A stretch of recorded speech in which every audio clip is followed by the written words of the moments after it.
47ರ ಸ್ವಾತಂತ್ರ್ಯ 80 ನೀವ್ ಕಂಡ್ರ ಶತಮಾನದ ದಾಸ್ಯದ ಹಿಡಿಯಿಂದ ಸಿಡಿಸಿಡಿದು ಬಿಡುಗಡೆ ಪಟ್ಕೊಂಡ ಆಗಸ್ಟ್ 15 ಬಂತು ಆಗಸ್ಟ್ 15 ಆಗಸ್ಟ್ 15 ಬಂತು ಆಗಸ್ಟ್ 15 ಬಿಳಿಯರ ಬೂಟಿನ ಸದ್ದಿಗೆ ಬಾಗಿದ್ದ ತಲೆಯು ನಮ್ಮದು ಆ ತಲೆಯ ಮತ್ತೆ ಎತ್ತಂಗ್ ಮಾಡಿದ ಶ್ರೇಯ ನಮ್ಮ ಹಿರಿಯರ್ದು ಜೈಲು ಗೋಡೆಯ ನಡುವೆ ಜೈ ಕಾರ ಮೊಳಗಿಸಿ ನಿಂತರು ಲಾಠಿ ಗುಂಡು ಗಾಯದ ನಡುವೆಯು ತಿರಂಗ ಹಿರಿದು ನಡೆದರು ಆಗಸ್ಟ್ 15 ಸ್ಮರಿಸಿ ಆಗಸ್ಟ್ 15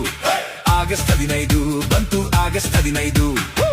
ಸುಲಭ ಸಿಕ್ಕ ಸ್ವಾತಂತ್ರ್ಯ ಅಲ್ಲ ನಮ್ಮದು ಸ್ವೇಚ್ಛೆ ವೆಚ್ಚ ಮಾಡದೆ ಅದನ್ನ ಕಾಪಾಡೋಣ ಇಂದು ಇತಿಹಾಸ ತಿಳಿದು ಹಿರಿಯರ ಮನದಲ್ಲಿ ನೆಂದು ಜವಾಬ್ದಾರಿಲ್ ಬಾಳೋಣ ಸ್ವಾತಂತ್ರ್ಯ ಸರಿಯಾಗಿ ಬಳಸೋಣ ಆಗಸ್ಟ್ 15 ಹೆಮ್ಮೆ ಆಗಸ್ಟ್ 15 ಆಗಸ್ಟ್ 15 ಸಖತ್ ಆಗಸ್ಟ್ 15